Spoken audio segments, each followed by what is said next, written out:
Welcome, everyone. Apologies for being late today. There was simply not enough hours in the day today. That's all I can say. It's one of these crazy days that just everything escapes you and there's not enough time. And I was too optimistic that I can come back on time and start at 10:30. We're now at 10:46, started at 10:45. You guys will forgive me. Apologies. Okay. Can you guys hear me okay? Let me remove this by putting codeofreality.com here. There we go. Noel, Clive, Worst Rapper. What's up, Mike Brighton? Guru, how are you, brother? Thank you so much, Andre. Unders, who is here with us? Blue Booster, hopefully Def 001. And thank you so much, Guru, for notifying people. My brightness in the house. Same here. I'm getting old. Wow. You're showing up really early. My Brighton, are you the one that you emailed me today on Laser to do one stream or a few streams for Europeans? So it's not going to be that too early or too late. Is that you? Somebody asked me. I am thinking about doing maybe 1 or 2 a week. Ron Kramer, Shalom. I am thinking. What's up, Heather? I am thinking of doing a few a week that will be targeted towards more the European countries and beyond. So maybe do like early morning or afternoon for me. Perfect. And join our Discord. Thank you so much, Guru. Appreciate you guys. Appreciate everybody. For the old team, to the new team, to the community. Love you guys. Great to be here. Okay, let's see what we can get into today. Now that we're finally on, thank you for your patience. Hello from Florida, Mark. We're in Florida, by the way. Where?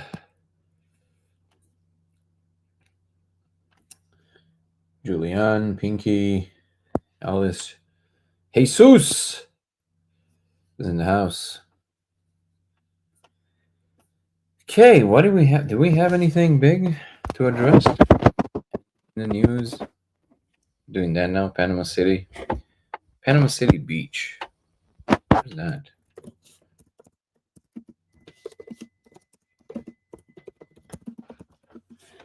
It is. Oh, cool. Let's like.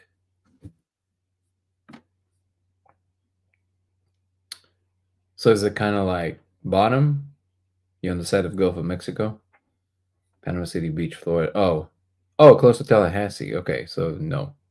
So it's all the way up. I mean, yes, to Gulf of Mexico, but on the way up. Okay, so you're way north. Cool.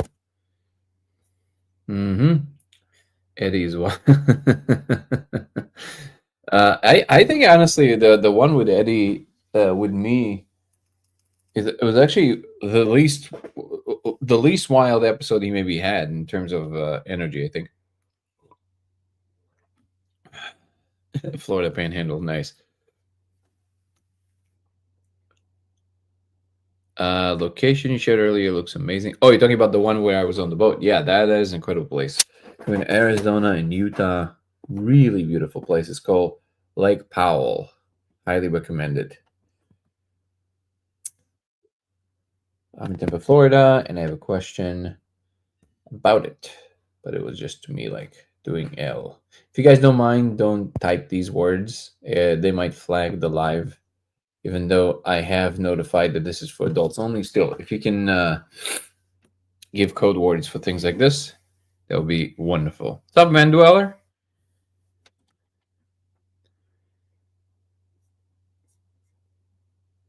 So, yeah, I really enjoyed the conversation with Eddie, actually. Let me see something here.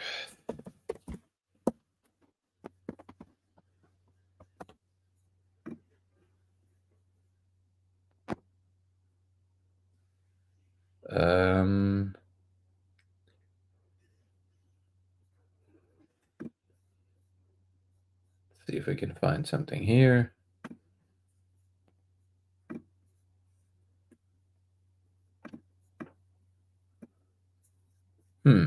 Okay, well,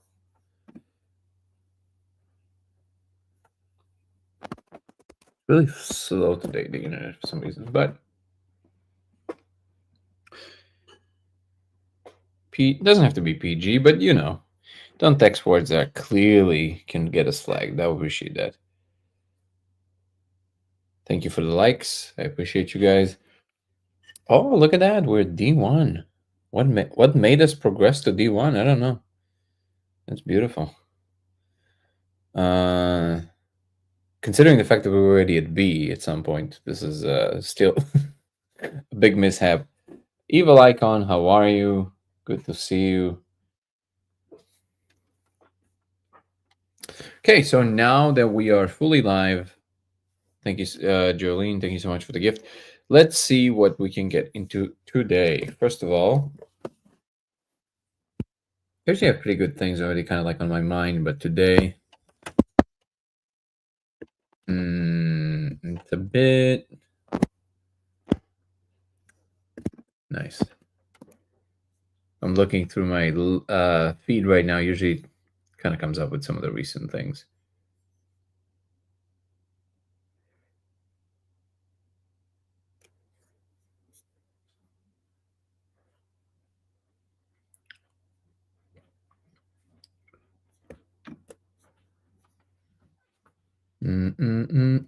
What is it? No, baby, no. Can't do it during a live after. Thank you, baby.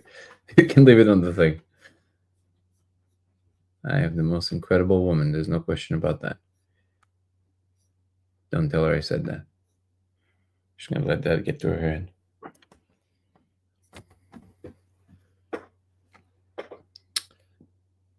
It is on Twitch. Yeah, on Twitch it's LaserX83. Which if anybody wants to listen on Twitch, it'll be LaserX83 on Twitch, or Goller Danny on X, or Danny Goller on TikTok.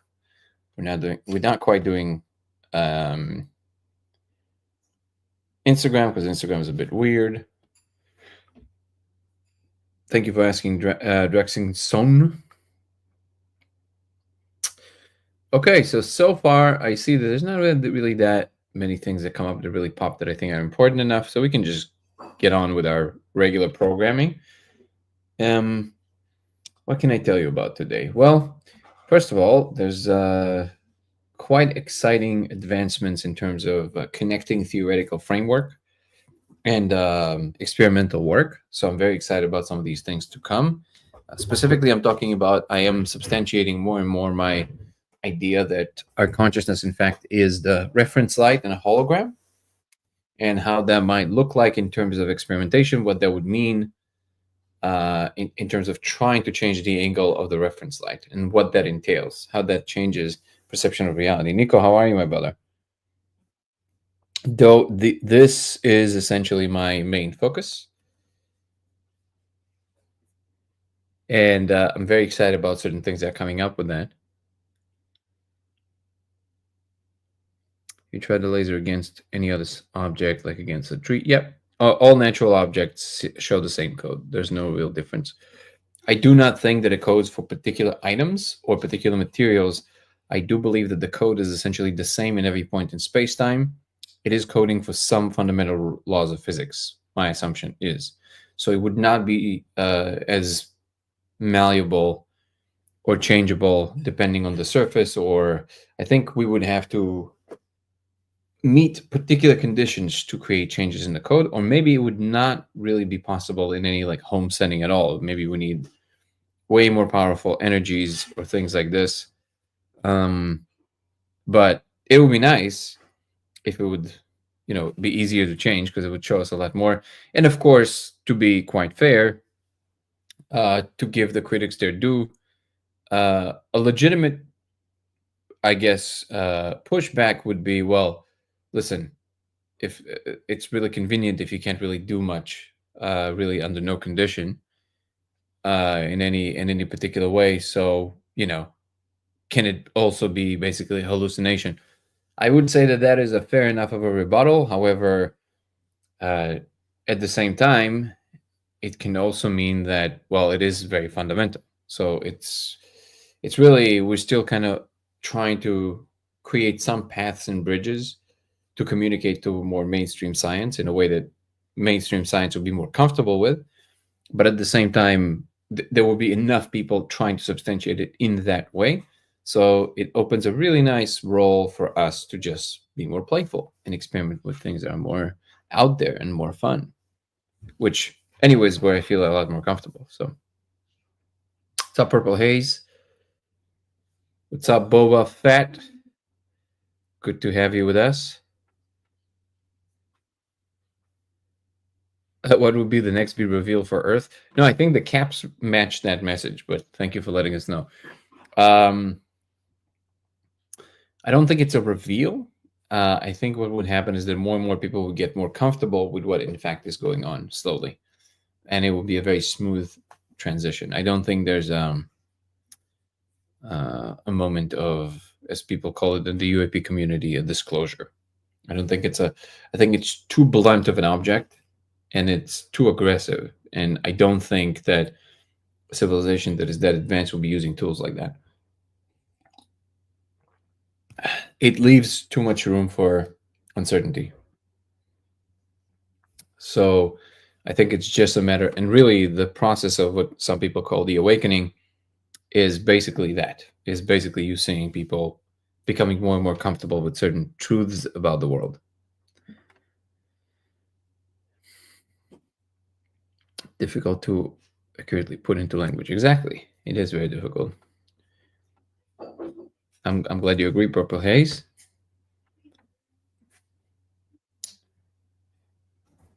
So specifically, I am now working on, you know, creating a finer and finer picture of what I believe is going on in theoretical terms. And then we will be trying to test for that along the line and alongside of other things that we're testing that are more, simple, mainstream, just all kinds of things we're going to be throwing at it to see what sticks, in addition to the much more refined theoretical experimentation that is based on more of the theoretical work that is basically postulating an actual state to see if anything of the postulation matches reality. Because I'm a huge fan of Richard Feynman, and Feynman famously said, if it disagrees with experiment, it is wrong. And I fully agree with that. Fan asks if anyone tried ultraviolet light with the molecule on surfaces. No, but it is definitely on the list. All of these slight departures in the experiment is something that we have it in a imaginary whiteboard somewhere. No, we definitely have a list of all of these things. I have it at least in my notes. Did you know that the okay people are the only humans without Neanderthal DNA? I did know that. I did know that. That's kind of a cool fact. They're the most pure humans. It's amazing. It's funny that you have to spell BLK instead of saying the word. That is insane. How crazy is TikTok that you have to do that? That is bananas. But yeah, BLK people are 100% Homo sapiens. Most other people are not. We have some Neanderthal genes in us, so we're not pure humans. They are. It's amazing.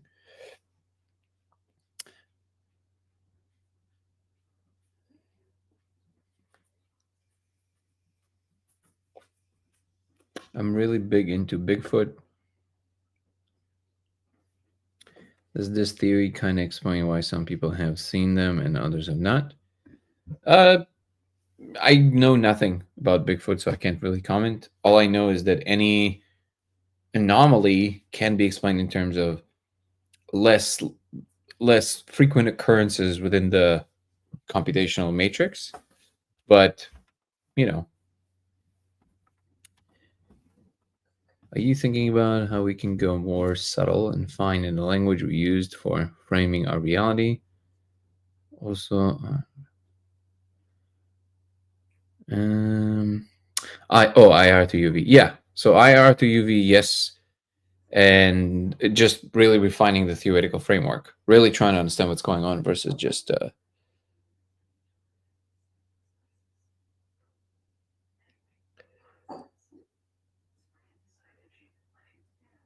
nicer saying, well, you can just admit that. A lot of people can't.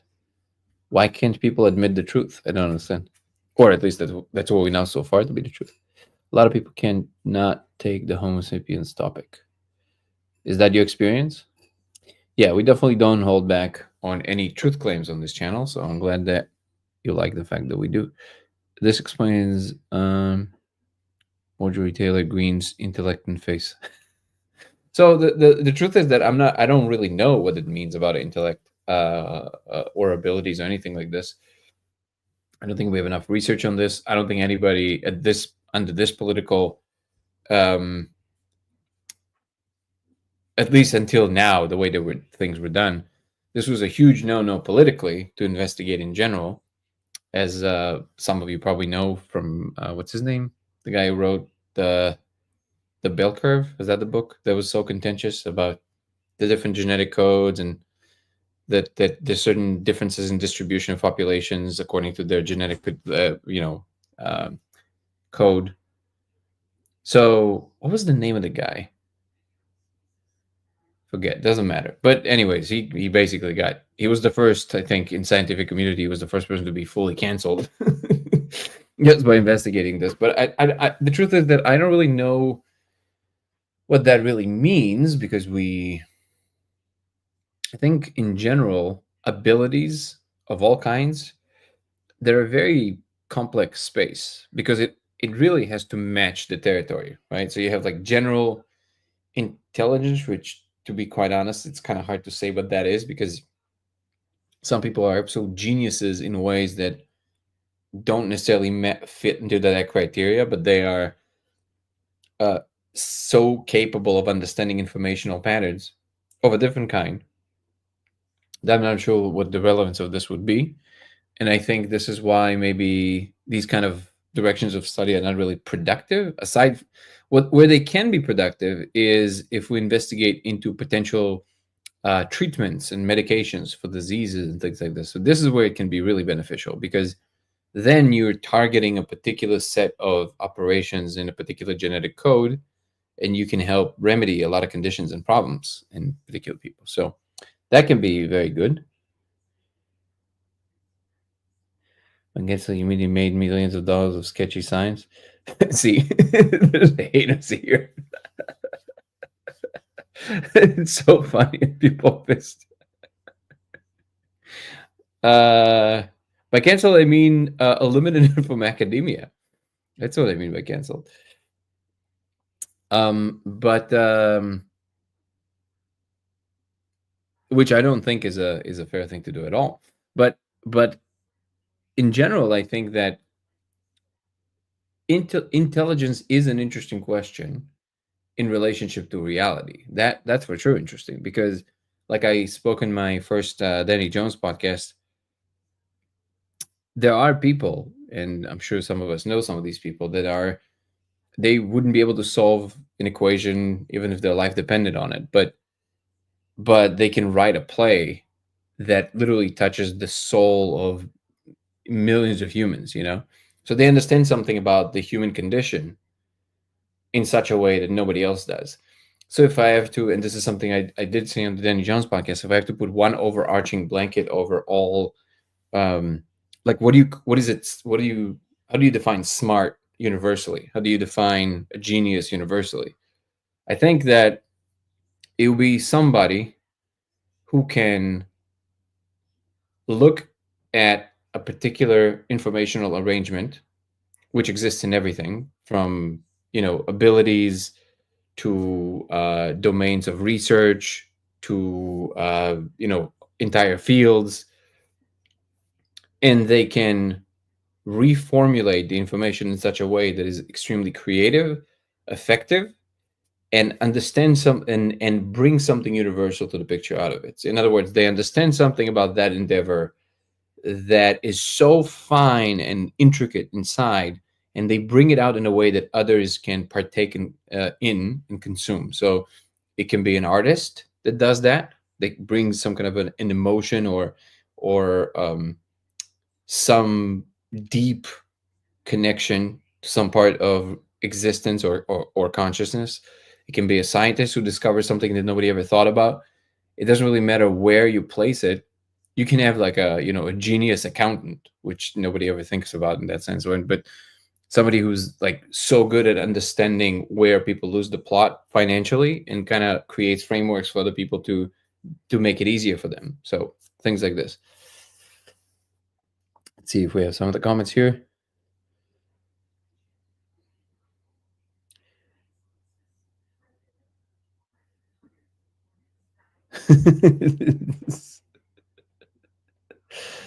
Oh man. Yeah, we don't do so just so you guys know, anyway, if you're new to this channel, we don't do virtue signal here. We don't do hate speech here. We don't do simple statements about this person is evil, this person is stupid, this person is this, what is it? Uh, yeah. So if you have a particular thought you want to share, by all means share it, but then be specific and without the vitriol. We don't do vitriol here, so it's not helpful.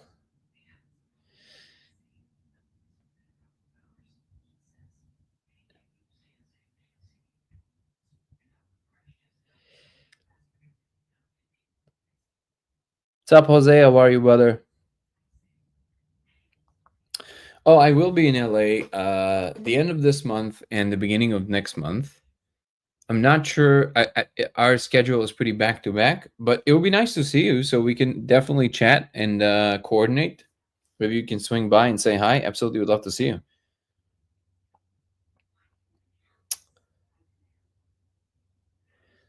Nico is saying Feynman also said in his quantum lectures that it's illogical to expect everything to make sense. That is true.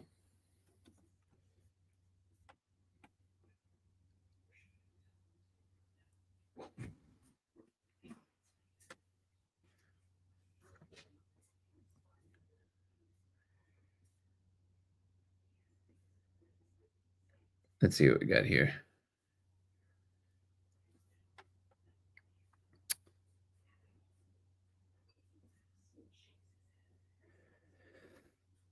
Guru is saying, I love learning about lost civilizations and lost forgotten religion over ancient times and language. That's beautiful. ENG saying, I was bringing Area 52 UFO vids today. Oh, binging. You want to lay down, baby? Come here. Lay down. He's a good girl. Lay down next to you. You want your horn? An angel.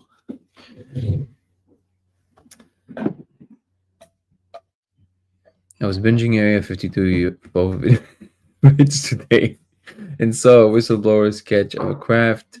It had the same symbols as you discover potentially. Yeah, I saw that. No, it doesn't look like that at all. I know a lot of people are trying to compare, but no, all of these people that reported with UFPs so far does not resemble the thing. What are your thoughts on Gnosticism? I find there some overlap, some of the stuff you talk about. I think Gnosticism has overlap with basically anything you can possibly utter because it has to do with the overarching picture of the world and their lack of interest of ever engage with it. So you're going to have to be a little bit more specific than that. Irving, thank you so much for the comment. You can say that again. Wait, Evan's saying, what's up, Danny? Can you say that again? Our consciousness is the reference light in the hologram? Yes. Can you expand on this? Super interesting. I always look forward to your insights. I appreciate you. So again, if in a hologram you have the source light, you have an original light that splits into two, and then both parts of the light go to a set of mirrors. One hits an object, which we call the source light, and then it hits the screen on which the information is being recorded. And then the other beam, or the part of the beam that's split, catches it exactly at the end of its process and meets it exactly at the screen from the side. So it meets it from the side. That's the reference light. And it has to be arranged in such a way so the angle is exactly right for the reference light to register the phase shift of the source light in such a way that it will encode the three-dimensional information or the illusion of the three-dimensional information. So what I think is going on is that the source light, well, it's the source light, it goes through the process, and then we are duality, where the beam split. So we meet the source light at the screen, which is the bulk space-time. And in these instances of meeting is where conscious moments happen. So your body would be part of the observation of the hologram. The consciousness itself would be the observation. It's the actual instance or instantiation, the meeting point between these three things, which is the source light, reference light, and space-time, which is a real thing. And now testing that would be the main focus. Like, how do you test this? What would constitute a change of angle to the reference light? And then what would you expect to see if you're changing the angle to the reference light? Wavelength is recommended to use 650 nanometers, but you can use any frequency as long as it's under 5 milliwatts. I would recommend to use 650, which is red, just because it's the lowest visible frequency, so it's easier to spend more time with the laser. You can check out all the information on codeofreality.com. Codeofreality.com.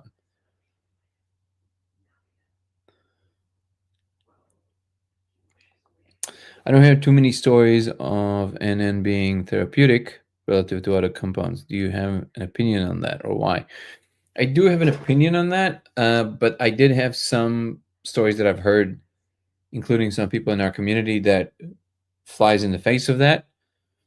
But overall, I think the reason it's not as therapeutic is because it's too short-lived. It's just too crazy. It's just too bizarre. It doesn't have this component of enlightenment. It has this component of just the naked truth. It's kind of like this crazy mechanical thing, and you get into this. It's like it doesn't have that kind of quality. I think you can still have that, and again, we have a member of the community who had big issues their whole life with alcohol, and they consumed the molecule. They didn't even feel anything, and all of a sudden, the alcoholism was gone, just gone. That's, I don't know what to say, but that I have no reason to not believe the member of our community. So I totally believe that happened, and so there's stories like that. I'm not really sure what to think about that. You got it, Barry.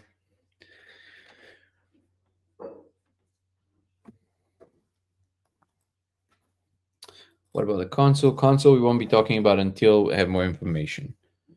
It's hard to say since Gnostics were found years later. You never know how much history has been hidden from us. Yeah, but if you're gonna think about it that way, then you don't know how many history was hidden from us in general. You have to go by something, right? The population has to be receptive to the genius for it to become recognized. Not necessarily. You can just build something, and that something will change everybody's life, and then it doesn't matter if people accept you or not.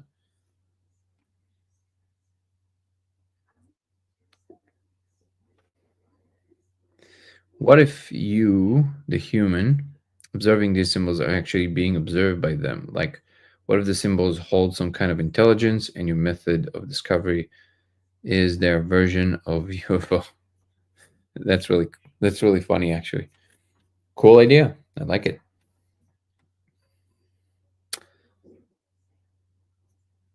Just dropping in a new to the channel. I have a question about the laser. Can you see the coding sober? So far, it doesn't seem to be the case, but we are working on potential methods to do so. Thank you for the question, and welcome to the channel. What's up, Sofa King? How are you, Terry? You can see it sober now 100% of the time. First saw it with the molecule, but since then I can see it sober. So I've heard this before, Evan, and if you want to write us a full report or join our Discord and then tell us about it more in detail, that would be very, very useful. I've heard this a few times now, but then when people they kind of fall off the map. Like they don't really follow up. That would be very helpful if you give us more information.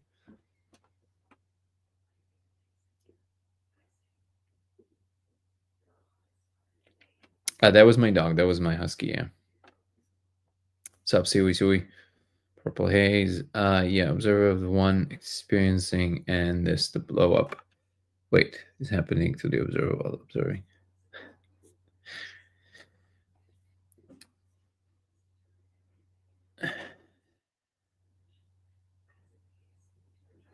Yeah, we have some representations, Greg, on Discord. Come join our Discord. It's the third link on my main page of the YouTube channel. So far, no luck with manipulating the symbols. Yeah, you no, definitely not with body or breath. My intuition tells me, ENG, that it's not going to be anything like that. I don't think this code can be manipulated by anybody's consciousness. It codes for what we call objective reality, which is a real thing. I know some people at this point, for some reason, don't like this idea, but objective reality exists for sure. Your consciousness is in some relationship to it. Might even what you see might even be made out of the same consciousness makes what you are, but it does not mean that there's no laws of physics or there's no physical world. The physical world is real. So I do not subscribe to the school of thought that postulates the physical world is not real. It's just that what we mean by physical is much deeper than anybody realizes, which is actually a key question. So it brings us a nice full circle to the same question physics was asking from the beginning. What is this?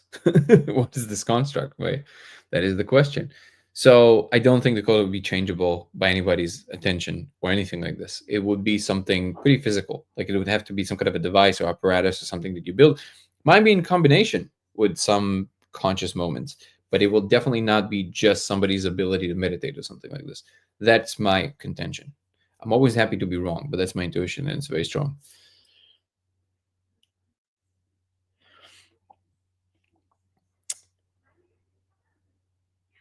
Would the demo of the setup of the laser be possible? Yeah, you have a bunch of this information on my YouTube channel. You can come join it. Dango Thoughts, Dango Thoughts. Come join the YouTube channel. There's a few videos there with tutorials and troubleshooting videos. Please join. And also, there's more information on codeofreality.com, including the protocol, codeofreality.com.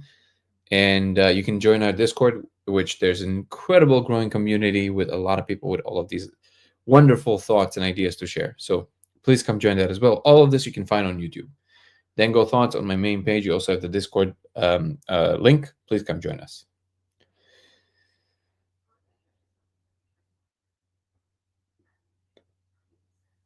I have simulation paradox to run by you, but I'll send you a voice memo about it.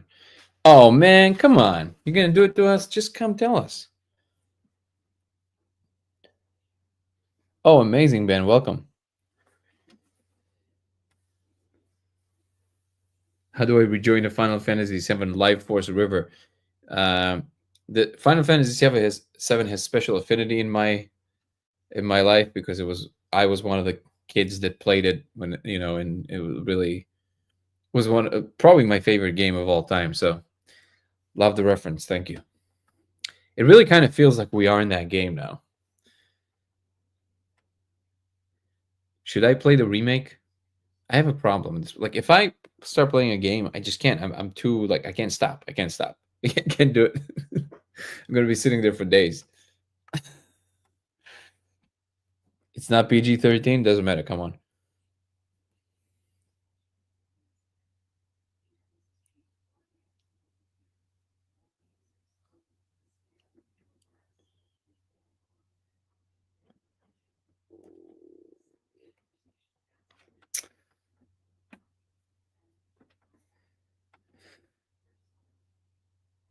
What's the limit break for the red dog?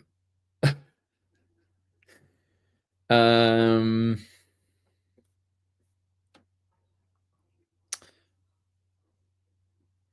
Can you please explain the term observer in the double slit experiment? Great question, Purple Haze. What is meant by meant? What is meant?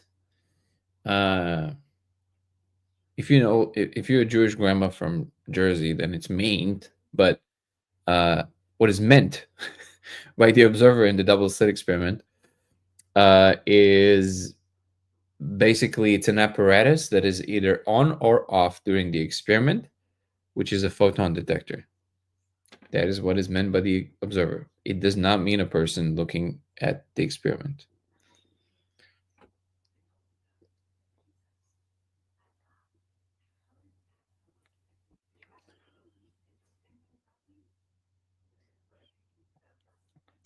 I tried Dimitri for the first time recently. I didn't enjoy it. Make me anxious. Yes, it is not for everybody, and it is a very big standing wave. It can smack you. This is why it's very wise, if you've never done it before, to do it with somebody. If you choose to do it, with somebody who's very experienced, and somebody who's not just experienced in doing it, but experienced in facilitating it. Those are two different things. Do not fall for the idea that if you have a friend who's like a big psychonaut and they've done it hundreds or thousands of times, and they'd be like, "Oh, don't worry, I can walk you through it." They cannot, unless they know how to facilitate, which is a different art form. Find yourself somebody who knows how to do that, a shaman or somebody who's specifically targeting that part of it. So I'm sorry you had that experience, but that is definitely something that should be not taken lightly.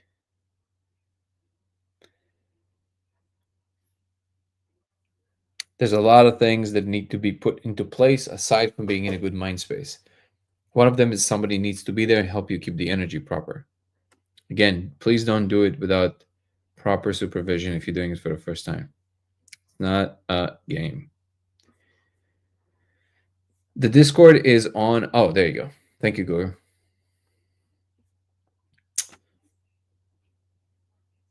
The link, my Brighton, is also on my main YouTube channel. Main YouTube channel. The third link from the top is you can see the in the main page.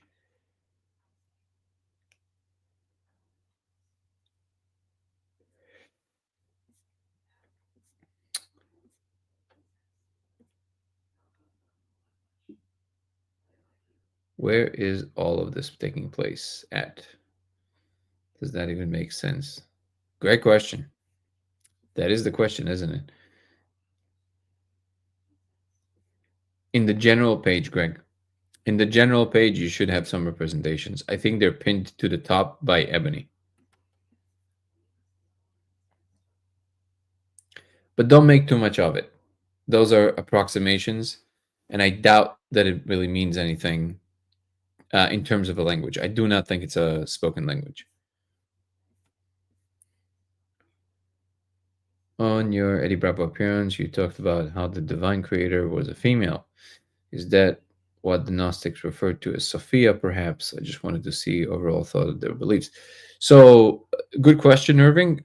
According to the Gnostics, or at least according to my knowledge of the Gnostics, no, Sophia was not the head creator. She was the daughter of Jehovah, which is the God in the Bible, the God Almighty.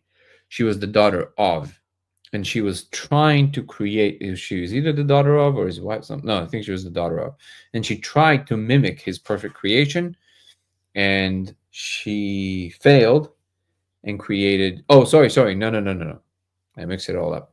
There is a God Almighty, and I think she is the daughter of. She's one of the archons, right? And she is basically, I think the lowest archon. I don't remember the details. There's a really good snippet of Terence McKenna talking about it. If you just do Terence McKenna, Sophia, the story of Sophia, it's a short, like 5-7 minutes. I think Terence outlines it really well, and I'm pretty sure he's describing it accurately. But if I remember, she's one of the archons, and she then creates this in all her negative emotions. She creates not the perfect world, and then or she does something that makes her really ashamed, and in all of these negative emotions, she gives birth to, and this is what the Gnostics believe. It is not by belief, and again, because I know that these are real, I want to be very careful here. I am not saying that, but according to them, they believe that she created this abomination, according to their belief, which is the God of the Bible. that's her son, who's kind of like this, because of all her negative emotions gave rise to him, and he created and controls this world. Basically, that's what they believe. So they believe that essentially we are in a world of a demon, and we should not have anything to do with it. We just should not involve ourselves with that. That's what they believe, give or take. You should do Terence McKenna, The Princess of Sophia. It will give you a good outline. What do I think about that? According to what I saw, no, the woman was top, top, top. She was not anybody's daughter. She was the absolute top, and it was very clear that it's way beyond what, at least from the stories, what the Gnostics believe. So what I saw, that picture that was shown to me, would be way above anything that the Gnostics expressed. So this story might be nested within a much larger picture, and that picture would include that woman that is above all. But that's a good question. Thank you for the gifts, Evil Icon. I appreciate it. Do not try to fight against it. That will always make a bad experience. Easier said than done, but correct. My experience has been that people without proper respect or only wanting a creation to use for it is go wrong. Nah, not necessarily. That's not what it's at. It can go either way. But you do want somebody who understands the space. That is correct.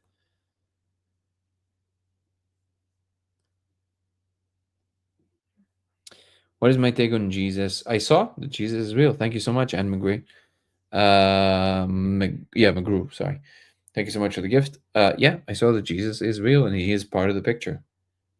But again, there's a larger picture, which Christians don't like this part of the story. But yes, Jesus is real and he is the Lord and Savior of humanity. That's what I saw. Do with it what you will, but I saw that without a doubt.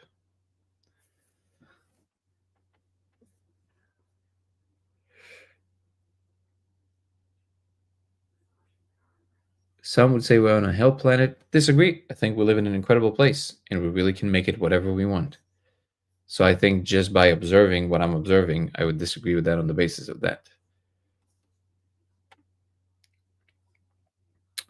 Because we are in a machine, it functions from a code to create. You discover the code of physicality. Demons are like corrupted code placed on the souls of men when we break the law within the machine. That's convenient, Michelle, but the truth is that the darkness is just as much a part of reality as it is the light. It's not corrupt. It's just the opposite of what light is. And it has a very important function in the world, which is keeping balance. These ideas about the attempt to eradicate darkness or evil, they are childish ideas at best. They are absolutely do not track what reality is actually doing. They have a very important function. And in fact, the demonization of these spaces is the actual problem. Now, they're obviously uncomfortable, but they're part of what reality is doing, and they are not there to be eradicated. They're uneradicable. In the famous words of, I forget her name was, in Doctor Strange, which is a weird movie to quote for philosophical wisdom, but I think that one was pretty wise. When Doctor Strange asked her, the Oracle, whatever her name, the one that she was mentoring him, he asked her, how do you get rid of your demons? And she looked at him very seriously and she said, get rid of them. You never get rid of them. You live above them. And that is the truth. They give the spice and substance to what in fact is.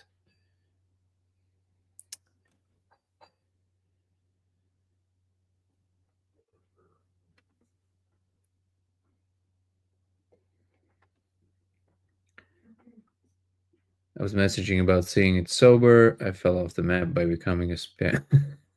Wait, to my email or to my regular chat? I choose not to play video games because I get way too addicted to him. Same here. I forget to eat and go to work. Basically, same story. Know that story. Also, their idea of a prison planet, do you think that's plausible? I personally think we might be in both a prison planet and a learning school. I don't think so. We might be in a learning school, but I don't see. I think that whatever you postulate about it, it's what it's going to be. I think we literally live in an unfully formed heaven, and it's up to us to make it. So we live in a place that we can make anything we want, and just like in a car accident, where you're going to look, that's where the car's going to go. It's just how it is. If you're going to look towards the worst outcome, that's what's going to happen. And it's funny how people see that sometimes in personal spaces, but they neglect to realize this when we're talking about the collective. Notice how often you hear, and you probably, some of you probably gave this advice to somebody in your life, where if somebody has too much of a negative talk about themselves, it's so obvious when somebody else is doing it, right? The first advice you give them is like, well, how about you start by stopping saying that you're awful and terrible, because that's, you then believe it and that's how you behave, right? So you want to first stop saying that about yourself. Give yourself a break. Now let's talk about how we climb out of the situation, right? Does that sound familiar? I'm sure that you had this talk with somebody in your life, maybe a friend or a child, right? That's not different for humanity as a whole. So whenever you hear anybody talking about us as if we're some kind of a virus or a bacteria or terrible or any of these things, or we live in a prison, or I would give the same advice. Hey, stop talking about yourself collectively as a negative thing, because that's what you're going to become.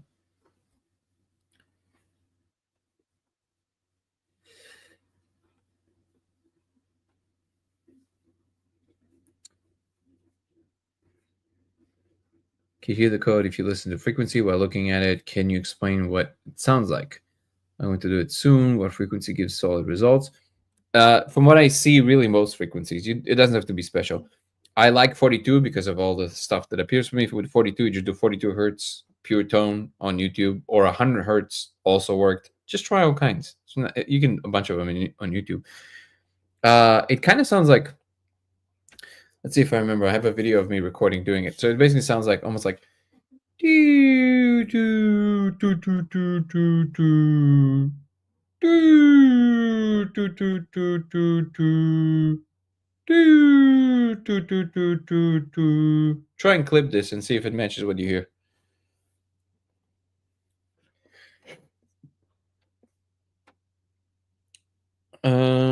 Let's see.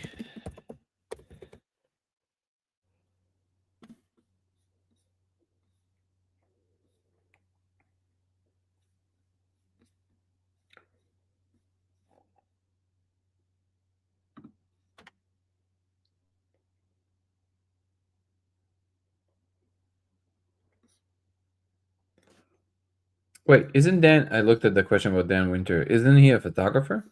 Oh yeah, people. Wow, incredible, incredible. No, but I'm glad you brought it up. This is amazing stuff. Gonna be doing more of this. Why do you bring him up? Just out of curiosity. Wow, this is amazing. That is amazing. Thank you for bringing it up. I am Deraj. Thank you so much.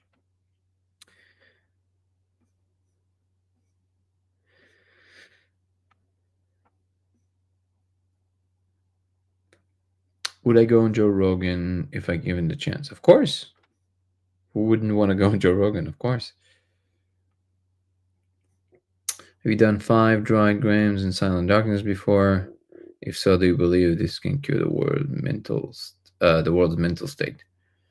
Yeah, I've done 21 grams. I've done amounts of psychedelics that I don't think anybody imagined. I've once consumed 50 to 100 micrograms, which is of L, almost a whole bottle. So yeah, I went pretty deep. Can it cure the world's mental state? In the right condition as a tool, yes, but it can also derange everybody. So it's not a magic tool. You still have to follow up with the right frequency after. So you have to have a therapist that understands people's plights and states of mind, and help them um, actually gather things together. Otherwise, it can absolutely do the absolute opposite. It can derange a person entirely. Ben is predicting I'll be on Rogan soon. Thank you for the prediction. I appreciate the feeling.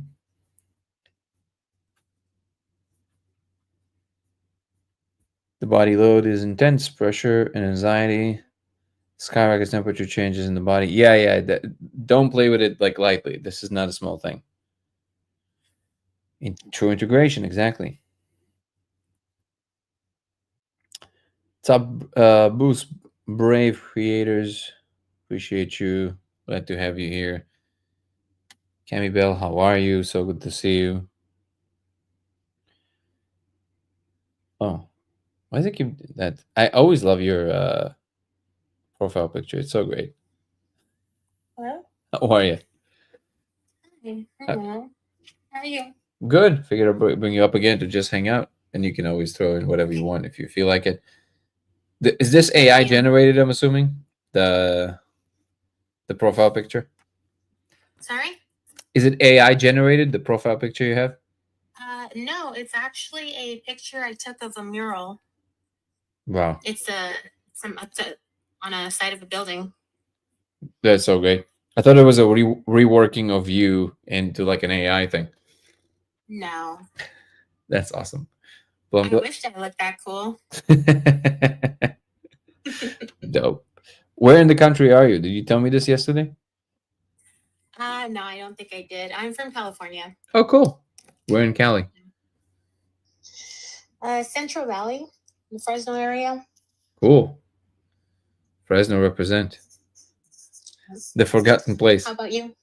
Now we're in Nashville, but I used to live in Pasadena in California. Okay. Yeah. Love California. Cool. Yeah. So it's in Nashville. Just passing by. We like it, so we figured we'd spend some time here. Nice. Yeah. It's one of these untapped, incredible places. Hopefully we're not advertising it too much now, but there's a lot of people that are moving out here. There you go. Barry's in Memphis. Memphis is also really cool. Integration. I appreciate you. I'm always happy that you come on the chat. You're one of my regulars. It's always nice to bring you on. Thank you. Yeah. Appreciate that. So yeah, like I said yesterday, a lot of it goes over my head, but I like to listen. Pretend well, I'm learning. I appreciate that you're still sticking around. That's awesome. Yeah, feel free to chime in, or you can just hang out. Feel free to do whatever. Thank you. Absolutely. Michelle's saying, "He who doesn't know can't teach. You don't know evil. That's all you express right now."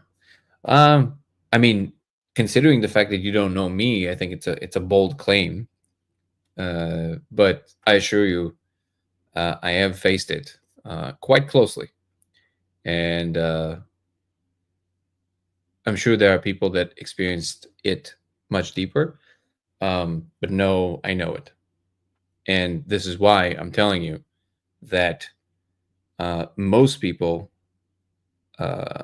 just yap a lot, but they have no idea what they're talking about. You never get rid of your demons, you live above them.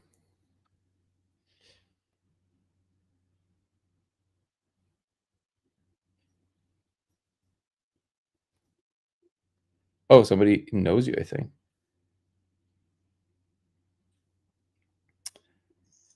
Yeah, Boost Brave. Oh, you know him? He's also from your area? No, he's just a TikTok friend. Oh, cool. So great that there's TikTok friends. Thank you, Benny. Ben, I appreciate you. It's kind of weird saying that, but it's a really cool thing. Is Pasadena recovering? Yeah, I think it went back to kind of normal in quite fast. It's just that I don't know. I think there was something there for us that kind of said for us for a moment. It said, "Okay, you got to go explore a little." But Pasadena is absolutely one of my favorite places on the planet. In fact, I would say hands down, it is my favorite place on the planet. There's something very special about it for me. I've never spent much time down there.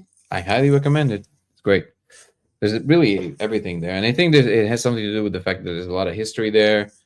There's a lot of science and culture and all of that stuff. And I don't know if you knew this, but it is the oldest suburb and then oldest city basically in California. It is 140 Is years. it? Yeah, it's 140 years old. Oh wow. Yeah. So and it kind of it's felt because you can kind of you can feel that, you know how like a person when they become a real adult is really the moment where they kind of know what they are. There's like an identity there. Mm-hmm. So they're no longer trying to prove things. They Right. just kind of they are what they are and they settle, right? That's what a real Yeah. city feels like. I think that's why when you go to older cities in America and especially in Europe, you know, New York, London, older cities, they have an identity. They have like a thing to them, right? There's a they figured it You out. know that I absolutely love that description, and I think that you just you defined what it is that that feeling is. It's yeah. Yeah, and there's I like think that's such an authentic way of living. I appreciate the kind words, and I think it's a pretty accurate description because when you go to like places like I don't know, like Madrid, right, like really old cities, you walk around and it's like, oh, like you realize how much this city has seen over the however long it existed. And it's like the walls keep that kind of thing, and then it was reformulated for the modern world, but still the alleys of the city, they have these energies and memories in it, and it's kind of like it kind of knows how far things can go, and then it prefers to be in this more peaceful state, which is a really nice feeling. Yeah, Yeah. absolutely. I know exactly what you're talking about. Mm-hmm. Eva Lycon is saying walking around in old castle somewhere in England feels like that, definitely. Oh, that's even more, yeah, because that's what I've never been, but that's what a lot of people are saying about the pyramids, right? That when you walk around, either you're secular or you're religious or you're spiritual, it doesn't really matter. Everybody admits that there's something going on. Like when you walk around, again, I've never been, but I've been there. yeah, is that really how it feels? Yeah, there's a almost a I remember walking into the pyramid, and there it almost felt heavy, but calming in a way. And Interesting. it just felt like there was something there. I just couldn't really place my finger on it. Well, thank you for sharing. Yeah, even what's the guy's name? The one that was recently in all kinds of places debating. He's like a mainstream archaeologist. Dibbles. He has like this funny name. He was on Danny Jones and Joe I'm not Rogan. sure. Yeah, he was debating all kinds of people about he's more of like a mainstream archaeologist, and obviously he's much more of a kind of like a straight shooter. So he's like less into the whole UFO story, right?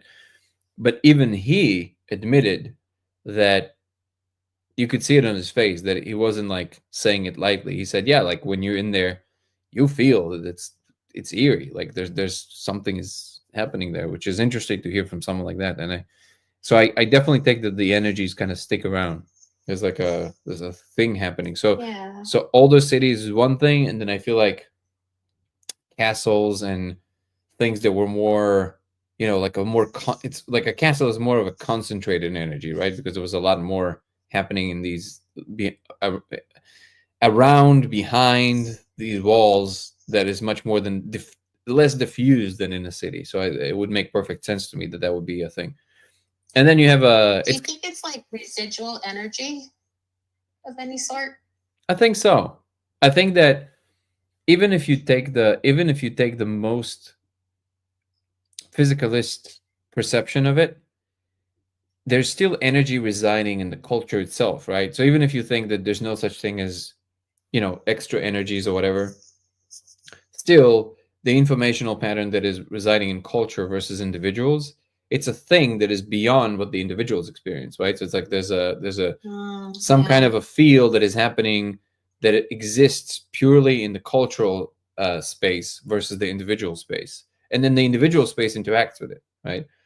But the in the cult, even if you just want to think of it in physicalist terms, then you can still say that, well, the culture that is in that city, even though time went by and things change, the generations maybe forget certain things, but still the both the DNA lineage and the ideas and the ways of doing things, they themselves inculcate some of that older stuff. Like it kind of like it just diffuses into that space, but it's still there. You know what I mean?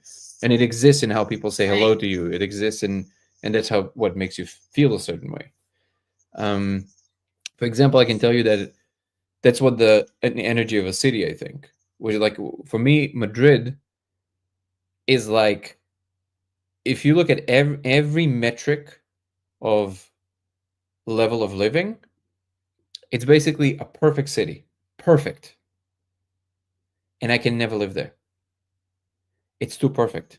It's like lukewarm water. My personality requires this even like I like when there's ups and downs. I love New York, right? I like that.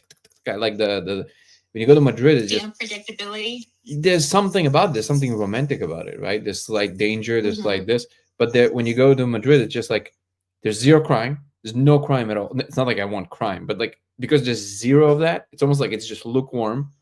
The food is the best food I've ever eaten in the entire world. Nothing even comes close, which was very surprising. Like not France, not Italy. Nobody comes close to the food in Madrid. Not even close. Really? Oh yeah, and I'm not talking about just Spanish food. Just like the attention to details in food. It doesn't matter what kind of food you're gonna eat, Japanese or whatever. They make the best food. It's like you go to a regular breakfast joint and you get Mm-hmm. eggs, and it's like Michelin star level eggs. Anywhere you go, it's crazy. So it's like it's just the best. And then they have. Have you been to any other cities in Spain? Or I've just been I've Madrid? been to yeah I've been to a few others. I've been to Barcelona and I've been to the south. Forget we're in a few cities. Barcelona is there's also good food, but actually it's more of a hit and miss than Madrid because there I think there's and we asked a friend of ours who lives in Madrid and he's from there originally, and he said that the reason that it's that way in Madrid is because the population is very they have zero tolerance for anything that is not good in the food department. So like if they're not even foodies, but if a restaurant opens and it doesn't adhere to these standards, because it's mostly locals, it's less like Barcelona has a lot more tourists, but Madrid Mm-hmm. it's more locals, and because there's so many locals, they will not tolerate anything under that level. So like if somebody opens, they will just Got close it. within a month. Nobody's gonna buy it. Like we went to this vegan restaurant. I'm not vegan, but we just went to this vegan restaurant, and they make it's one of these restaurants that kind of makes everything vegan, but like it doesn't look vegan, right? They make everything, burgers and whatever, but it's all vegan, right? And the innovation of the food was just out of this world. Like the dishes were so beautiful and so delicious. I don't even and it was just a regular place. It wasn't like a it's just a Right. It regular brunch wasn't place. like built up to be a tourist place. This is just how they live. That's how they live, and I can Yeah. never live in a place like that. It's so funny how it's like just You perfect. need a little bit of chaos in your life. Yeah, I That's what need a it's little all bit of gas about. once in a while. I just need something to go and like shuffle everything, and that just doesn't exist there. They have a certain way of doing things.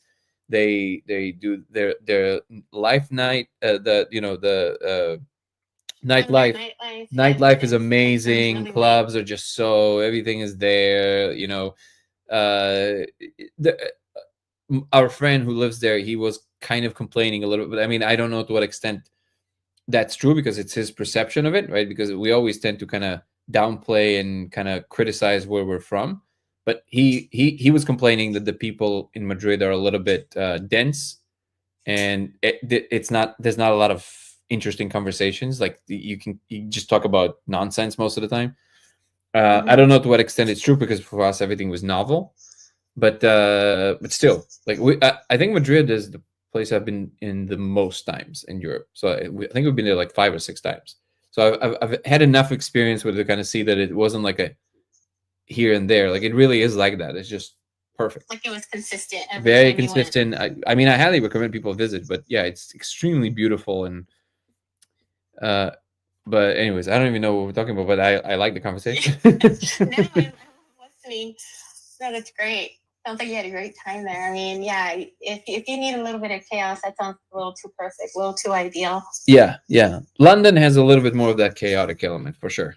London has that. New York has that. I've never been to Paris. I think I'm gonna go this year. But um, what other cities that kind of like that? Um, I don't know. Moscow doesn't have that as much, actually. It doesn't. It's like it's a little bit more ordered, but then again, it is controlled by by somebody who you don't want to mess with. So that's why there's not a lot of crime. To get to than the others. That's a little harder to get to than the others. At the moment, for sure, yeah. No, I'm saying it's funny because it's actually pretty orderly because nobody messes with him. Because of who? Nobody, yeah, because nobody messes with. Like you don't want to mess with that, so nobody gets out of line for the most part, which is kind of funny because on an international level it's a disaster, but on a national level it actually keeps things pretty safe. Like you can really kind of walk at night alone as a woman, it's fine. Yeah. So it works for them, but not for us. Exactly. Let's see what else we got here. Let's see how many people are upset with me for ignoring them. Well, sorry, guys. Oh no, don't be sorry. I love it. But there was something there that I wanted to say that actually kind of connects to what we're talking about usually. Hold on, let me make sure that I do address a couple of comments, and then I'll try and remember what it was. Definitely things. Thank you so much, Bulldog. Thank you for the gifts. Appreciate you. Into history, that's dope. You know, it's there. You just can't put your finger on it. That's how it just feels to me. Sounds like it washes over you. Yeah, and you know what? Other thing, that's the thing I wanted to say. What I've noticed when it would kind of trap. Thank you so much for the gifts, I mean, Bill. I appreciate you. You're welcome. Wait. The threat of a personal danger can really do a lot of for a town. Yeah, there's something. Again, it's not like you wish for it, but it is interesting because there's. So it is you have to kind of take the word for what it means more broadly versus just romantic love. But romance as a thing, right? It's not so. If you think about what romance means, even in the context of romantic love, it's actually the spice that there's a reward, but there's also danger there, right? Which is what falling in love is, right? So there is that kind of like it's the scent of opportunity that is not guaranteed. That's how I would define. That's how I would define romance. And that so like an exciting beginning with an undefined end. Oh, that's even a way better way of an exciting beginning with an undefined end, which is how it definitely was in Manhattan, pretty much throughout the last century until about the end of the 90s. If you step outside to the street, well, it's a promising beginning, but there's no guarantee of anything. You might get robbed. You don't know what's gonna happen. But there's something exciting about that. There's something that it's unspoken, but there's something about that is exciting. Again, nobody invites that. Yeah. But Totally get that. Yeah, and that's what exists in this. And I think that when you take the spice out of that, this is, by the way, to the comments before about darkness. This is a perfect example where it brings the zest to existence, right? Because this idea that now, I mean, luckily this seems to be going away, which I think is a delusion. Anybody is free to disagree with me, of course, but my position is that it's delusional to imagine that it's delusional to even think that you want to whitewash everything, not in the racial sense, just wash everything. So it's there's nothing dangerous in anything, like that kind of an idea, right? Because it's delusional that you even want that, because ultimately it gives the opportunity for things to reassemble themselves into something new. It's what creation is, right? It kind of gives you and there's the extreme versions of that. There is a whole there's you're describing almost like the utopian exactly scenario, right? Exactly. Where utopia would never work. Would never work because, and this is very clear, like if you want, because you can't pretend to not be to be something else than you are, and because you are a human and you are channeling what exists, and what exists is both. If you're going to pretend that one of them doesn't exist, it will come back in a way that you don't see coming, right?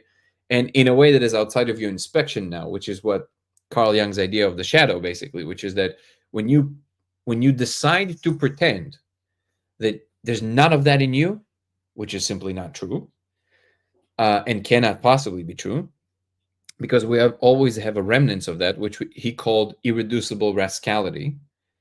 Then you, because it cannot go anywhere by definition, you will start, because it has to be placed somewhere in your attention, even if you don't realize it, you start projecting it on other things. That's when you get the ideas of, oh, the evil group over there, because, oh, I'm pure, I'm good, so because it's not in me, it must be over there, right? And then you start projecting it on everything else, and that's really the thing that gives rise to NEZI Germany. That's what gives rise to it, because you start projecting it on everything else because you're pure, right? So now there's extreme versions of this amount of meaning that people derive from plight. So like in a full on, like wars that we haven't seen and hopefully we'll never see again, like in the Second World War, people in European countries, and like there's entire books written on this, where the level of feeling that people had for one another, so like falling in love, is on such a scale of a feeling that we simply are not familiar with that, because everything is deeply meaningful. It can end any instance. So, falling in love and then somebody going and fighting in the front line, like this, it's such a, oh, it's so grandiose, it's so big, but it gives you, it's incredible suffering, but it's also incredibly meaningful. And really, humans consuming meaning and nothing else. Like all the things we do are means to an end, and the end is to derive meaning. Good food, good sex, good any pleasure of any kind. It's always because you get meaning out of that. Your soul eats meaning, so to speak, right?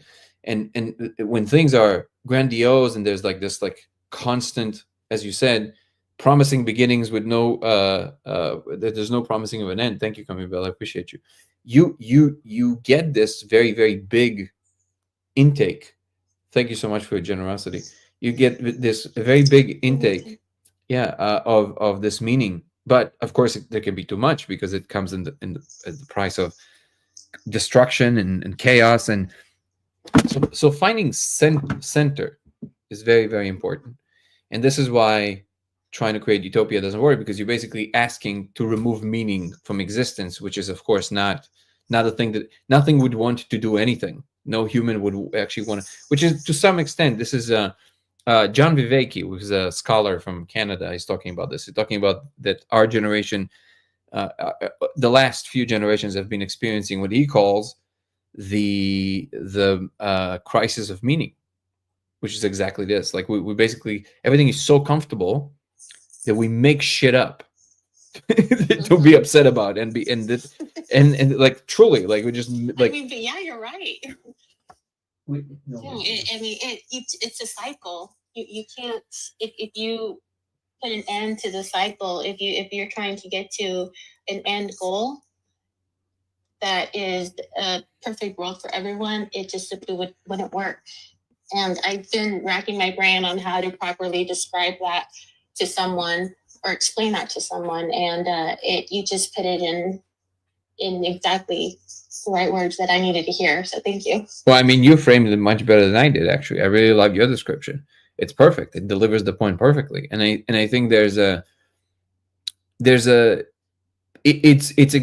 nailed it, because if you think about what you said, I think actually is the most universal principle in terms of that thing that drives us.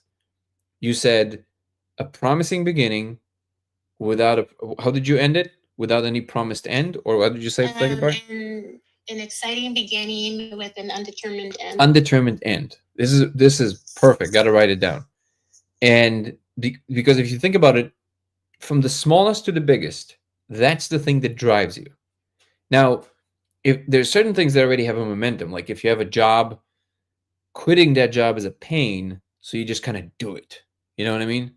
But the beginning of something, the thing that drives you to go out there, the reason that people love going out and getting wasted and whatever it is because it gives you this unspoken promise of something. For the most part, nothing that unique happens, but The promise is what drives you. So this is why this is super universal. And what I meant by from the smallest to the smallest from going to a club and doing nonsense, to the largest of conquering space. All of it is this, the bigger the mission, the more the feeling of the drive. And what I believe that happened, which is really perplexing to me, and I really wish, I think I'm starting to see it coming back, and it really is encouraging to me. But something happened, and I think maybe this is the crisis of meaning, that people just stopped hoping, stopped believing in the bigger promise. They stopped believing that we can go to space and explore and like create new domains and these like very like worthwhile attempts. Because what else, like, even if you want to say, hey, what, like, you want to take more, like, kind of like the other side of it, which is the more the Buddhistic side, right? Which is like, well, listen, how far do you want to go? It's like, it's infinite. Like, even because they're not mutually exclusive. You can say, what's the problem with it's I'm sorry, infinite? I'm laughing because that's exactly what I was about to ask you. Yeah, it's like it's infinite. It's fine. So like, there's at no point, the idea isn't that somebody's going to be made to do things that they don't want, but Right. why is it that, like, there's an entire, all humans are not the same, right? People naturally are born with different predispositions and wants. Some people want to just garden. They want to just be here, pay attention to the moment. They want to do that. They want to look at butterflies. It's beautiful. But other people don't care about that. They want to go and find new frontiers. That's how they are wired.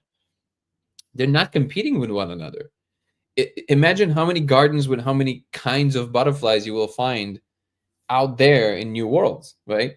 So you can always choose to just stay here and do the moment, and but existence exists, right? So why not explore all domains if you choose to do so? And I guess what I found is that, because I definitely belong more to the family that kind of wants to go and explore, it was so depressing to me to see that there's this. It's not like everybody just achieved enlightenment and somehow walking around with all these like incredible insights about the truth about the present moment. Most people pay lip service to that, but they have no idea what that means. They just kind of say it because everybody is saying it, right? Because if you truly understand it, you stop saying anything. You don't say anything anymore. Nobody ever heard uh you know monks that are like living in a monastery for 30 years and going and having like a daily podcast somewhere about them. Yeah, you would hear him once in a while coming and like talking about, but it's not like you talk less when you understand more about this kind of stuff, right? So the majority of people who talk about this like present moment, they don't actually understand it. They just kind of talk about it. But what you're really getting there is that kick of dopamine, that meaning of talking about it. And it's just like this ever never ending cycle of just refurbishing old things that are not actually getting anywhere. Reading a short book or instruction manual on how to ride a bike and being so excited about it every time you read it, but never actually getting on the bike. I absolutely love it's you're nailing it. I absolutely love it. You should come on way more often, if not every time I'm on. This is amazing. And yeah, it's exactly that. It's like Tony Robbins was talking about, like, how when he's talking about people who are, they go to all the courses, right? They take all the courses about everything. They're for 10-20 years they're taking courses. And then it's like, okay, but what what are you doing with the courses? Like, no, I'm taking courses. Right. It's like, oh, great. What learning about it. Yeah. I think the way that it was describing it was like, people say, I should do this, I should do that, and then they just shoot all over themselves. How about actually doing it? But yeah, it's exactly that. And I think ultimately, there's no problem with, of course, aiming towards a better present, because we definitely need that. But I think that there's a big vacuum that was created because there was nobody at the top, so to speak, nobody at the higher levels interested in these things that are much more universally cavalier. They're more like forward looking and kind of like, the chest up and let's explore, let's enjoy. None of that was existing in it. Nobody was an example of that. How are you, Halloween? Nobody was an example of that. And because most people that had the capabilities, they went into very boring things that provided for them personally. So they more went into finance, things like this. That's the thing that was booming, right? And then, I mean, yeah, it's very rewarding for the individual, but it's so boring. It's like it doesn't do anything for the collective, you know?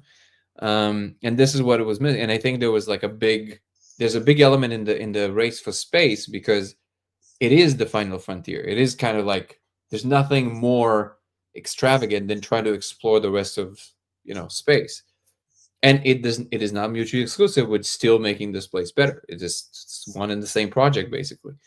And I what I think I'm observing more now is that there's finally some of this other signal coming back where there's more people that are truly interested in both making our lives better and creating a better future and thinking about a better future and thinking about how we expand and look and learn. And it's almost like knowledge became a dirty word in the last, I don't know, 5 years or so. It just became really, and all the people that are kind of doing things that are way out there, which should just be incredibly impressive, they get the most heat. This is so bunkered. Or get called misinformation or just too out of reach. Yeah. Yeah. So I don't know what if I made any points, but I'll leave this rant here, and then we can.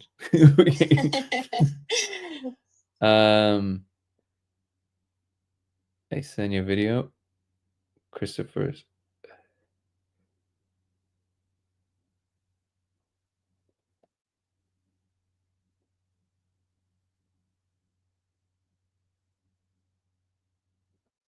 Thank you, Christopher. I appreciate you. Does space exist, though, if we're in a simulation? Well, according to Eddie Bravo, no. So I'll leave it there.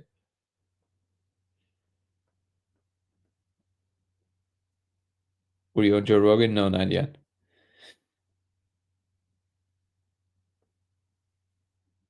Wait, who are you talking about? Oh, Nico said if Katy Perry can go to space, we all can. That's true.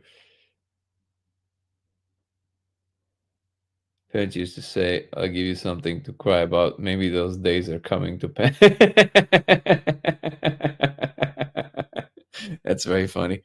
I'll give you something to cry about. No, it's like it's the things, and I guess today it's already clear that today is basically today's entire life is about this kind of stuff. So we'll just continue with that. But it's there's a balance to be struck between the excitement of the young to the groundedness and experience of the older generations, and that connection was severed. There's this girl on Instagram, Russian girl, and she does these funny videos of therapy Russian style, and then she's like, if you think you're failing, think harder, things like this. Yeah. But she did this one video where it was kind of like a little bit more serious, not serious, but it wasn't like jokey. It was more like she was just talking to the camera. And it's funny that, I mean, because of course what she was saying is just an obvious thing. Like it's so obvious. Like how can anybody not understand that? And yet the fact that she has to say it as a hot take tells you everything you need to know about the kind of society we live in, right? What she said was, when people talking about like, and I don't really know, I definitely didn't meet these kind of people, but I'm assuming they're out there if it's big enough to talk about. But she was saying all the people that saying kind of like, I forgive my grandparents for what they've done, for like, and she's like, and again, it's to me, it's even like absurd to like, of course, who are you to say something like this? It's like, but she said, like, I have to think because her grandparents obviously came from the Soviet Union, and she's like, I have to think of like what they actually went through, like, who am I to judge that, to not understand the kinds of things they had to actually deal with that I can never comprehend even when I'm living in this comfortable life. The audacity of like me to say I'm forgiving them. Who am I to forgive them? They went through what they went through, and thanks to them I'm here. And again, this is the most obvious thing, and yet I guess it's not that obvious to some people if they say any of that kind of stuff, you know? And that is just so absurd. It's like, and this is something I've recently heard, and I think it's a great analogy or metaphor. And it was somebody was quoting, I think, this famous general, and he said the quote was, and I'm gonna be paraphrasing, of course. He said that during a fog of war, when you look back at whatever was going on, you see the moves and you see the actions, but what you don't see is the fog. And that's exactly right. People tend to not see, when you look back at it, you always like, oh, 2020, right? You're like, oh yeah, that was obvious. Like, yeah, but like, you weren't there. You don't know what it's like to go through every single nick and cranny of that situation. You have no idea. And yet somehow it's not obvious to people. And I think it has something to do with living in a world that is just way too comfortable, where things really kind of just work out. And when nobody's chasing you with a machete ever in your life, I don't think there's a good understanding of how bad can things become. And because of that, there's a lack of appreciation of how good we actually have it. And that is always obviously absurd to me. And this is why it never even occurs to me to talk about it too much, because it's like, come on, who doesn't know that? But apparently it's not that obvious to some people. Yeah, and it is due to that big disconnect and not having the a way of getting that message across through the generations. Do you think that TikTok or just other platforms in general have helped with connecting that? I can see that being a thing. I think social media can be a force for good and for bad, and I think it just amplifies a signal. The problem with these things is that people tend to. It's not even malicious. Sometimes it's malicious, but it's that most people are lazy. Can we all agree on that? Okay, most people are lazy, including myself. If I can have I tend to, the way I override that is I schedule a bunch of things that I can't cancel that have to do with other people, so I can't cancel. Okay, but otherwise I would just lay in bed eating potato chips all day. Like, we're lazy, most of us. Okay, and because of that, really the universe is lazy. The universe is always trying to do the least amount of work, and that is, there's a law of physics that is the most fundamental law of physics, the law of least action, that literally states that the universe, whenever it has a chance, it will do the least amount of work. So, and it has to do with entropy, right? But it's called the law of least action. So because of that, it's much harder to process information in a way that is creative and takes effort for relatively little return, because if notice that if you're going to write something really thoughtful, if it goes off anywhere beyond 2 lines, because others now have to do work to absorb what you said, they're not going to do it. So it's not going to do as well. You're not going to get as much attention. And because you're there to some extent to get the dopamine spikes, you would prefer, your brain will figure out to say the things that you have to do the least amount of action for to get the maximum reward for, which is just regurgitating the memes that already exist. They're funny, they're quick. And the illusion of these is that because they're funny and quick, they feel good in the body, and we associated feeling good in the body with truth. And that is the problem. Because very often truth does not feel good. And the delusion, it's like an addiction. Yeah, and the delusion that arises from that is that people go into these, not just echo chambers, but they go into these entire fields of memes, memeplexes that just they now exist in, and you can't even disconnect them from these beliefs, because they are now the result and the product of all of these different good emotions associated with these ideas, compounded by the fact that they're rewarded for keep saying them, and punished for thinking outside of those. So they get locked into these ideas that are very, very really true, because in order to get to the truth, you have to do work. That's the uncomfortable truth, that the only reason that we have all these incredible things like the devices we're using is because some people devoted their life and worked very hard to make them happen. You can't just build an iPhone by mistake. You can't. There's not one human on the planet today that can build or even knows how to build an iPhone. There's not one person. There's not one person on the entire planet that knows how to make them. Just so you understand. Because the amount of components that include both the operational scale, the sourcing, the putting it together, they're all the different departments of different, like, so only culture knows how to make an iPhone, right? And because of that, that information is distributed across different people in the culture. And because of that, collaboration is key, and the effort around it has to be somehow, rewarded in some way, which we use monetary system, right? We use money. But in the space of, you don't imagine how easy it is, instead of finding a fulfilling job or what, it's so much easier to just get on your phone because it's right there. You turn it on, it's flashy, it's bright, it's Vegas, right? And you get sucked into these spaces. So I can't claim that. All I can say is that I feel lucky that I had the life that I've had. That, bless you, baby. That I somehow get to override that most of the time. But I can't claim, like, it's not work that I consciously done. It just, I happen to have a life that made me resistant enough to certain things to kind of like, I override that, right? But I can totally see how you can fall into this. Recently, I had a lot of very interesting conversations, both in our community and with some close friends of mine, about what is true, really, in everything, in every way. Because it's funny, because in the things like, in physics and things like this, you have a lot less leeway with things, because you can test them, right? And the people who are involved live in a culture that values the testing. That's the main thing it values. Most people don't value that because they value what feels good to them in the moment, right? And when I talk even to very well-intentioned people, when you actually get to the bottom of why they believe what they believe, it's feeling.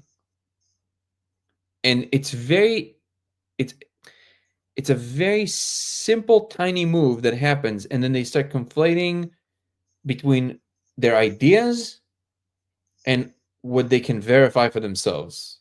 And also, it's much more difficult to verify for yourself, because the information that is available for you is already coded in so many misrepresentations of what's going on, that what then arises and what people default to is that, well, everybody create their own reality. Well, no, you are creating your version of but there is a thing there. There's a thing that is actually happening. And when there is an actual price for the world, that becomes important. So I'm not really sure how this can be resolved, but it's a very hard problem. But it is very fascinating to me to go to explore that. Recently, I've had also conversations with, like, even with Aaron, the director of the film, who I love dearly, and we have this back and forth about things in the political sphere which we don't always agree on.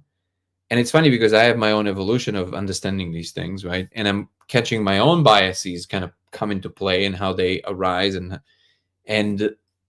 I don't know if I have a solution to this, but it is, at least I'm enjoying at the moment to be able to I feel privileged enough to have the right kind of people around me that we can have these conversations and explore how to have them, again, like I said before, without the vitriol.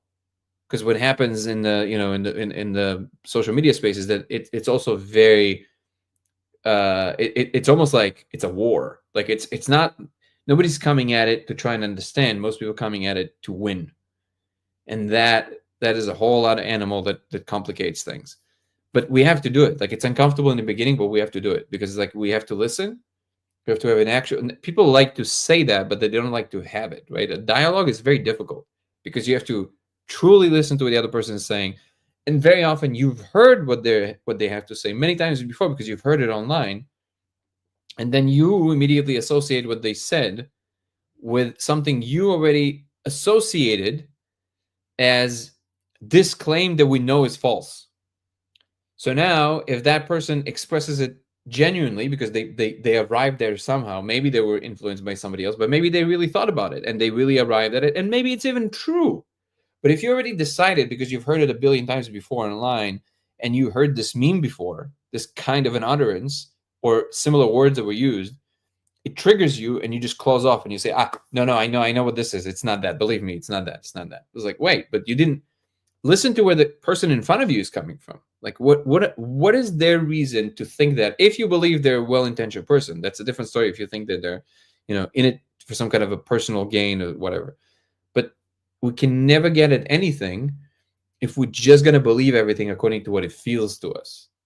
There's a truth to the matter. There's if there's a way to get to the truth, we have to allow ourselves to be okay with it and accept it, because we're going to be way better off both collectively and personally if we know what the truth is, not if we're going to keep running around pretending that we know what the truth is.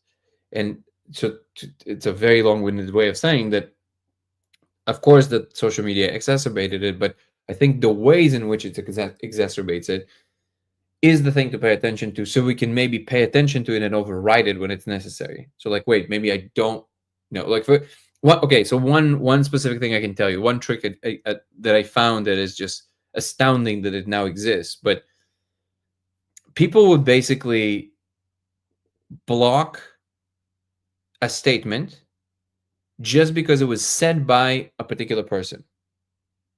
Trump is an easy example, right? But it's not just it's whatever you believe, whoever's your quote unquote devil, if that person said it, automatically, no way, no way. Okay, that's a virus. I can tell you right now, that is a virus. Okay, and pay attention to that, because if you're hostage of that virus, it's your job to put an antivirus. Okay, that's a virus, because it doesn't matter how bad you think somebody is, right? If they said words, listen to the words. If the words made sense, it's not up to you. It's just true, right? And it might be uncomfortable for you because that person you don't appreciate said something you somehow they won the truth war in this instance. It's okay. It's better if the truth wins than you feeling good for a second that the person you hate were wrong again. Just waiting for that instance of the person you hate being wrong, that's a virus. Okay, so, and we'll never climb out of it collectively if we don't pay attention to it personally. So if you hear somebody saying something that you don't like, practice, try and listen to what they're saying, right? They might still say a thing that is completely wrong, but listen to it first. Have the practice to listen to it first. And where might they be coming from, aside from the immediate assumption, oh, they're just up to no good. So of course I understand. Of course I understand. They're trying to trick everybody. They're trying to do this. And by the way, again, I'm not necessarily talking about him, because this is true on both parties. Like, if you're on the left, you think it's Trump. If you're on the right, you think it's somebody else. It doesn't matter. Everybody has their version of that person, right? It doesn't matter what side you are on right now, religiously, spiritually, politically. It doesn't matter. It exists in all the domains. Practice to see if, first of all, let me tell you something that I don't know how many people realize this, but the chances that you're right about the person you hate, in terms of, oh, they're just trying to pull a fast one on everybody, the chances you're right about that, they're close to zero. Close to zero. The chances that a person, who is a very complex thing, just like you, in every single instance, wake up in the morning and go, I'm going to pull a fast one on everybody today. The chances that is the case basically is zero. Nobody's acting out of this position. People are trying to do what they believe is correct. So just by knowing that should help you reframe a little bit. You can still completely disagree with what they believe and what they want to do, but at least remember that for the most part, aside from very, very few people in the population, there are not as many as you think, which are complete psychopaths. And this is a real thing. But it's about 1% of the population. It's a very small percentage.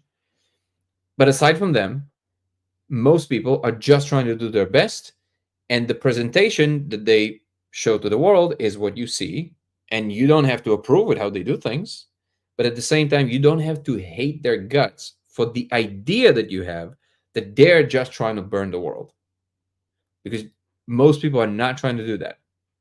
Okay, people can be very selfish, very, whatever, but first of all, people do evolve, and it's your job to pay attention to that if that happens. But and also you can see, so the example that I wanted to give,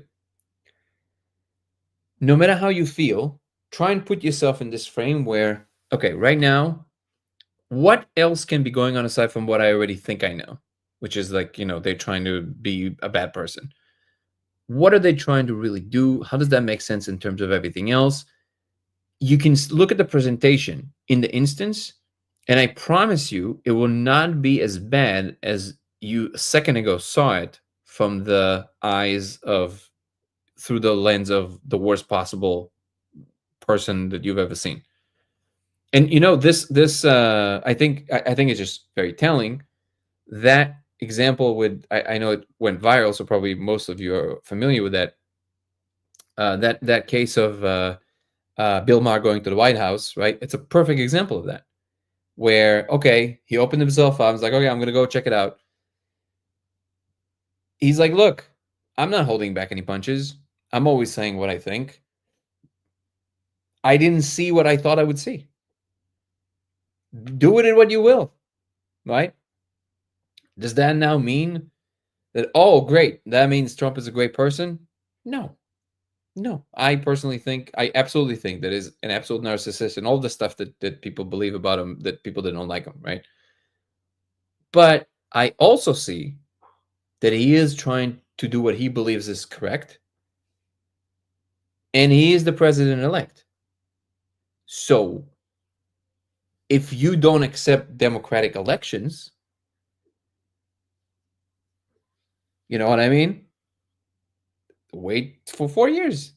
So it's there's a thing there that I'm now discovering also in myself. That there is this tendency to just run with whatever you're already obviously convinced of. But if we, at this point, because the things are becoming so, oh, this is great, thank you, Halloween. Things are becoming so tense. Who can help the situation to diffuse? Because if you ask yourself just rationally, how can we survive this kind of the only way we can do that is if we take it upon ourselves. You want to claim power?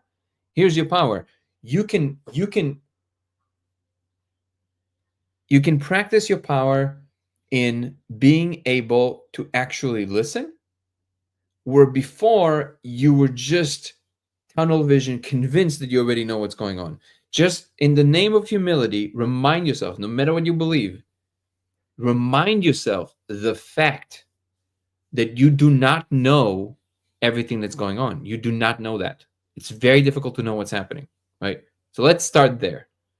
And then each and every one of us can practice, how are you, Baraka? To notice how, especially with people we disagree with, how they talk and why they talk. And you can still at any point come to the conclusion, well, yeah, I tried, but yeah, I can't align with that. That's fine. But at least we can try. And these attempts of trying and hold that middle space is the only hope we have. Because then we can learn how to be in a very tense situation without getting completely, devoured by the monster of hate. And if we can do that, then whatever other issues might arise, things tend to kind of come to balance up. That's just what happens, right? But if we don't do too much damage ourselves to the situation while we're like really angry, certain things you can't take back, in a personal relationship, we know that, and that applies also to the cultural relationship.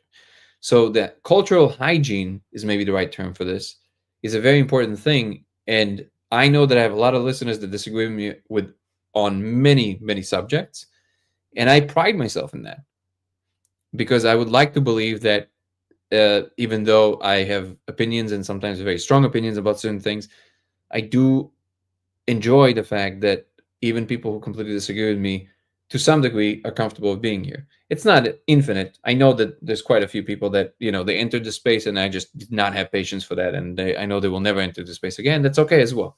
But I want to make sure that we're doing our best together to practice that. If we want to bring any kind of value to the future, what's required now is a balanced point of view and an actual ear that tries to listen, even if you completely disagree with it. Try and exist in that state where it's super uncomfortable, but see if you can actually imagine where the other person might be coming from, aside from, oh, they're just a bad person, because that's just not true, right? All right, so obviously I ignored a lot of your comments today. Apologies. But sometimes we just go on these rants. um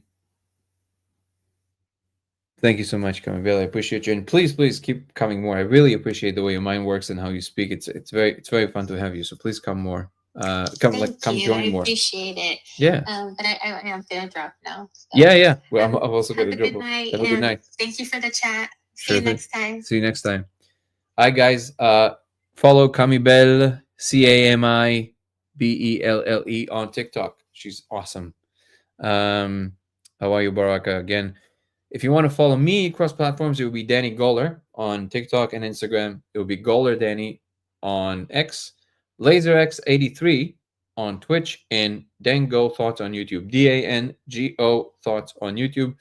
Come join and join the membership program because it includes early access to all my content. I just dropped a new podcast with Tyson Adams. You get to watch it now. It drops for everybody on Saturday. The membership program also includes weekly lives like these, but for members only, in which we go way deeper into particular subject. We analyze the videos, we look at other things. I have a lot more attention on a much smaller group. And it includes Zoom calls with me from the second tier and up of membership, and it helps the project. And for the rest of it, for everything we're doing with the laser, come check out our website, codeofreality.com. Thank you so much, Evil Icon. And please come join our Discord, which is listed on my YouTube channel on the main page of the YouTube channel. Love you guys. Thank you so much. See you tomorrow. Peace and love. Ciao, everybody. Have a good night, guys.